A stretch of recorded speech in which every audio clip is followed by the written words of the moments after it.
Hello students, I am Mrs. Rupali Brahme from Deccan Education Society's Ferguson College, Pune.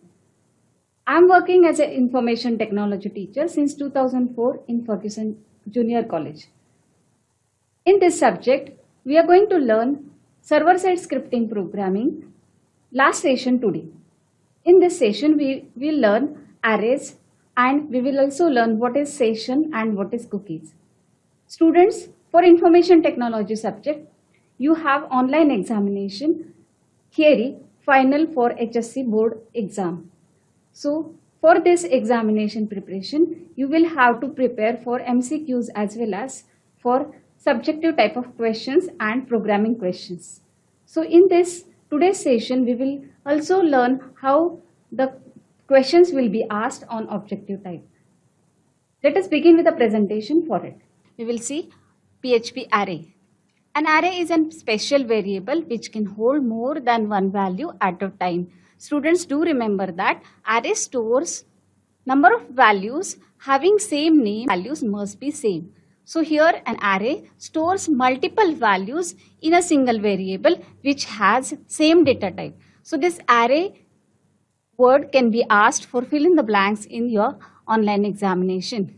So similarly over here, and dash stores multiple values in a single variable. Question may come in your examination. If you want to create an array in PHP, you have to make use of the array function. Now array function, you have to make use of array function for creating an array. Students, observe over here in the array function, you have to make use of round brackets and you have to pass the values in that round brackets. The name of the array is the variable name which should follow the rules for naming variables from PHP. Students, if it is a string array, you have to make use of double quotes. For example, in this array, months array, I am storing names of the months. As names of the months are string values, I need to make use of double quotes for each value as it is a string. So always remember, whenever you are passing a string or whenever you are saving a string in an array, you have to give double quotes. Observe this my profit array which has numbers in it. So I have not given any kind of a double quote to it. So numbers, if you want to store, there is no need to make use of the double quote. So this is a number array and this is a string array. Students, over here, let us see what are the types of PHP arrays. There are three types of PHP arrays: indexed arrays, associative array and multidimensional array. Indexed array has numeric index. Associative array are arrays with named keys, and multidimensional array is nothing but arrays containing one or more arrays. Students, what is indexed array? We will see in this next slide. Index can be assigned automatically. Whenever you are declaring an array, the numbers will be given to each value of an array starting with a 0. So always remember that index number starts with a 0. So here I have declared simple syntax of array over here. So this is array name you have to specify by specifying $. So in the examination, you must remember that in PHP, $ symbol is used for declaring the variable name as well as array name. Here values I am passing over here. This is a players array, and in this players array, I have stored names of the players in this. So this is a string kind of array. So in this array, this first value, that is a Sachin, will have 0 index number. This Sunil will be having index number 1 and so on. So this array can be accessed by using numeric value. So an array with a numeric index is also called as an indexed array. So observe over here this array with numbers. So students, in this first value, that is 10, will be having index number 0. 7 will be having index number 1 and so on. This is a numeric array. And if I want to access array, for example, I want to get the value stored in the first location here. First location is having index 0. So what I will just write, players in bracket 0. So to access the array, just you have to write down the name of the array followed by in the box, and this is index number I am specifying. So likewise you can have, if I specify 1 over here, I will get the second value over here. So this is going to print the Sachin in this case, as echo is going to print it. So let us see how to make use of the for each loop for accessing an array. So this loop always works with an arrays. So it is used to loop through each key or value pair in an array. So observe this syntax over here for each loop. There is a difference between the for loop and for each loop. In for each loop, you need to pass the name of the array over here, as well as here this as $value keyword over here. Students, observe over here for each loop example of an array. Here I have started with a PHP code by less than sign, question mark and PHP. I have declared one array called as a subjects. In that array, I have stored 3 subject names. You can go on adding subject names over here. I want to access this array. So how to access that?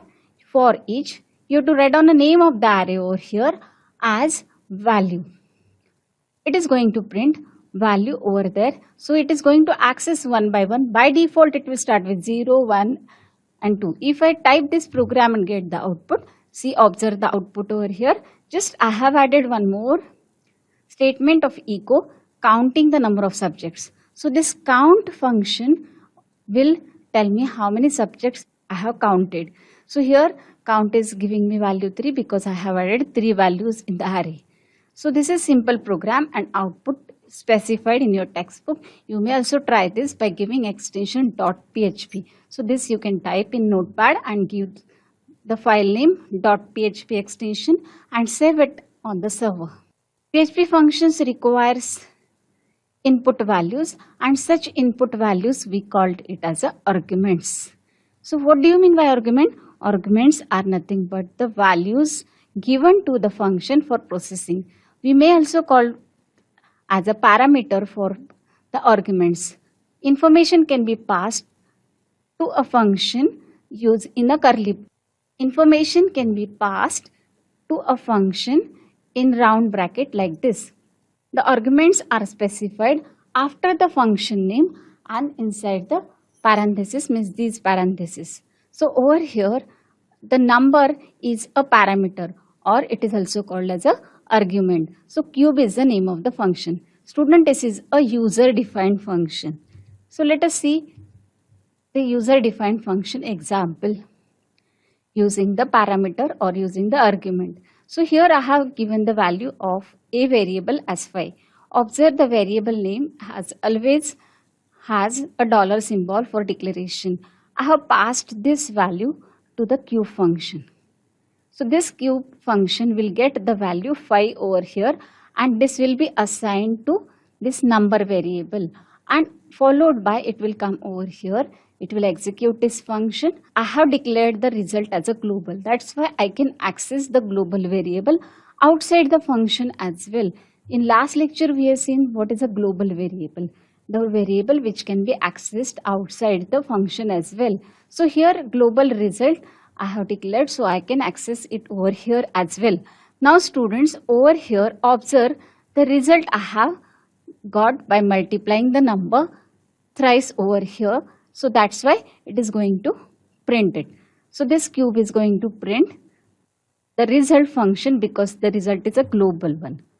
So this is the argument, and argument will be having the value over here. So let us see one more program which has arguments. Here I have passed 2 arguments or 2 parameters. So over here observe the first variable a is having value 30, and that value I am passing it over here. I am adding that directly hard code I am giving over here. Directly number is specified over here. So you can directly pass the number over here inside the function. So in this add function, which is user defined written by me, I have written 2 variables. One is variable a and one is directly the value. So this a value will be assigned to this integer value a. This integer is a data type I have specified. So this 170 value will be assigned to the b variable. Students, this b and c will be added to c variable. So A and B means 30 plus 170, it is going to add to C. This return will return the addition to this echo statement. So what return does? It returns whatever value you have specified to the statement which function calls. So here echo function is calling the add function. Echo statement will get the return value over here. So that's why it is going to print the value 200, you can see in the output. So PHP form handling, you can observe over here. We have already learned the form in HTML5. So observe over here, form tag is important. It has method post. We have two types of methods, get and post. We will see in further slides what is the difference between get and post. This action add.php will get executed, means what? This program is going to execute when user will click on the submit button. I have given two text boxes to enter first number and second number. When user is going to click on the submit button, it will execute this program. Students do save these both programs, addition.htm and add.php, in the same folder on the server in the root directory. Over here, let us see the program of vowel counting SOP2 in your textbook. So write a PHP function to count the total number of vowels from the string and accept the string by using HTML form is the SOP. So here I have specified the form in which I have specified the method post. Action count vowel.php, name of the file I have given. Same name I will give to this file over here. So this file I will save by having the name count vowel.php. This form vowel.htm and count vowel.php both will be in the same folder. Students over here, observe I have provided a text box having the name my string. So this my string will be having same name I will make use of here in this case. So this value and this value must be same. So here I have used my string. So here also I have used my string. So I have again used same variable. No problem with this dollar my string. So for this my string underscore post array have used. So what is underscore post array does? So this takes the value given by the user in this particular text box. So this is going to fetch the value from the form here. So if I enter say value ABCD over here, this my string will be getting the value ABCD. It is going to, what the substring count does, from the given string, it is going to count how many A's are there. So if I enter ABCD over there, this variable will have value 1. It doesn't has any kind of a E, I, O, U. So here just it has A. So E, I, O and U will have value 0. So it will just give me 1. Suppose if I type AEIOU, so obviously all values will be having 1 value. So total I will get 5. I am just counting the total. This is the one way in which I am using inbuilt function substring count for searching the whether A is there in a given string and how many times. Whether E is there in the string and how many times. Likewise, I am using substring count function for counting the characters in a string. And I am just adding that. This is a vowel count program and I am printing it over here the total. You can do the same program in another way. Let us observe first output how it appears. Here I am typing hello over there. So hello has 2 vowels E and O. So I am getting answer as a 2. If I am typing again AEIOU, so here 5 vowels I have added. So obviously I have got the answer 7. So this is the program I can do in another way as well. So same form I have used over here. Name of the string I have used as a my string over here. So again I have passed it to this function. Students, here I have used string to lower function. What is string to lower function does? It will convert whatever the string entered by you in small case. So similarly in this program, in prior program, here if you want to have the capital A counting, you can add that as well, or you can just make use of over here to lower function that you can add it over here. So please add the string to lower function so that if somebody types in capital, still it will count the vowels. So here I have used, in this case, I have changed this given string into lower case. Students, here I have used the for loop. For loop is starting with a 0 because index number starts with 0, and it will go up to less than string length function. Taking one character by using subster function, which is inbuilt function, string function in PHP. What this subster will do, from the my string, which is the position, 0th position, 1st position, 2nd position, it will go on counting like this in a for loop. So from 0th position, take one character. From 1st position, take 1st character. Likewise, it will give me one character at a time. So that's why I have gave the name one character. I am checking whether that one character is A, or whether that one character is E, or I, or O, or U. If that is A, E, I, O, U, I am just incrementing the counter. Students, observe here, counter I have initialized to 0. So counter plus plus will increment it by 1 if it founds any of the vowel over here. After that, at the end, once it has stopped counting, I am just printing how many count of vowels are there in a string. Let us see the electricity bill program in PHP, that is SOP 6. It's very easy program. For first 100 units, rupees 4 should be there. For next 100 units, rupees 5. And for next all units, you have to charge 6 rupees per unit. So this is simple bill form I have created, in which I have again used the method get. Action I have used as a count bill, observe. So I am going to create the count bill.php as well. I have given the name of the text box as customer units. So this customer units I will make use of further. I have used the submit button. It's very important. And when user will click on the submit button, it is going to execute the action. That means countbill.php will be called, and this is the code for countbill.php. In this, I have taken a variable units in that underscore post array to get the values from the form entered by the user. So this customer unit, observe again, I have used the customer unit word over here. Same word I have used here as well. So here I am just checking whether units are less than equal to 100. This is simple else if program. If you observe, number of units are less than 100, then I am just multiplying units multiplied by 4. I am just printing. This dot is important. It's used as a concatenation operator. Now here, if it is bill is less than 100, I am multiplying it by 5, and else I am multiplying by 6. So this is simple program, and let us see the output of it. Here I have entered the value 50. So it is less than 100, so multiply by 4. If I enter value, say 150, so it is more than 100, so less than 200, so I multiply by 5. And for 300, more than 200, that means it will be multiplied by 6. So here got the output 1800. So let us see get and post method difference, which is used for sending data to server.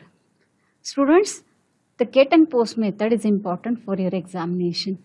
PHP has super globals underscore get and underscore post arrays to collect the form data.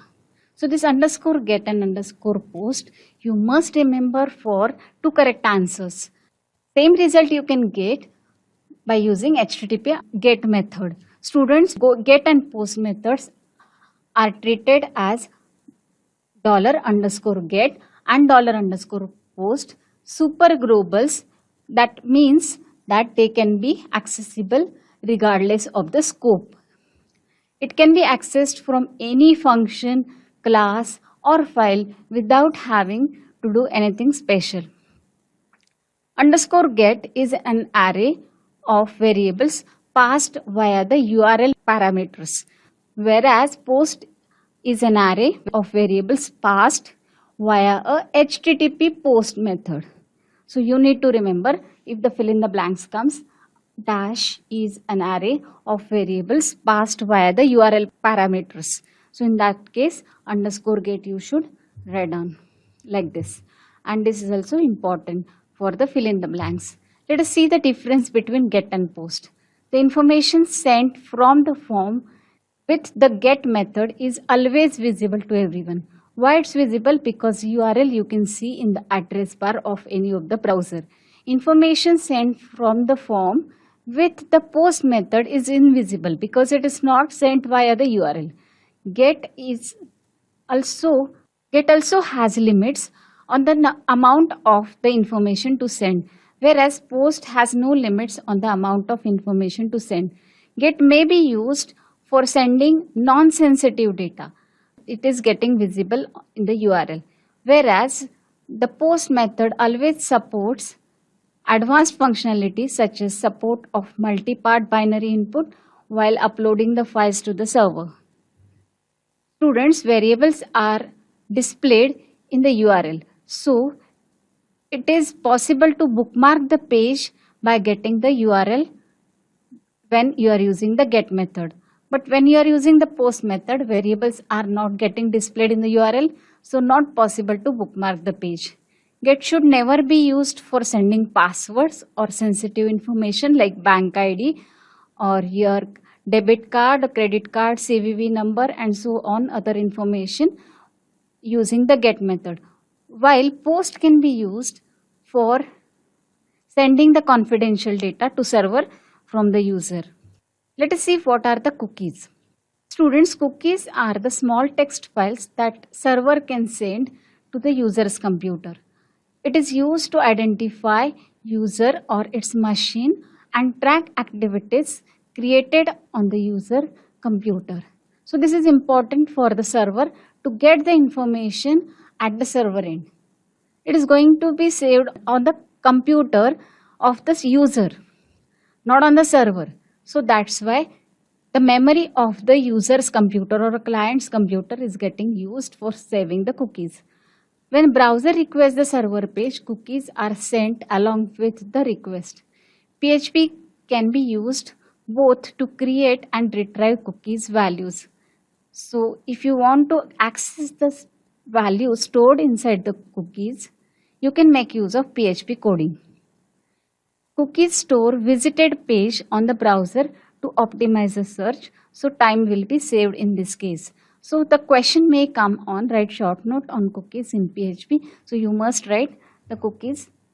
Let us learn about session in PHP. So what is session? When user visits the particular web page, session ID is getting created on every website. So this is used to store user information on the server to track users' activities. It helps the web applications to maintain the user information on all pages. For example, if you just log into the Gmail account, easily you can access the Gmail account as well. Students, you might have done the login for the Chrome browser. Over there also, whenever you log in for the Chrome browser, automatically it can save the Gmail account login as well. And here you can access the YouTube account there as well because session ID is getting saved over there. On the session, the question may come for the short note. Let us see the quick tips for the programming. If you are not getting any kind of output, whenever you are getting a blank output, nothing is coming on the web page though you have written a program. So you have to check the end title tag. So if you have misspelled the end title word, you will not get the correct output. Students, check the extension of the file. If you have given the .txt extension, it will show the code in the output instead of showing whatever the output you are expecting.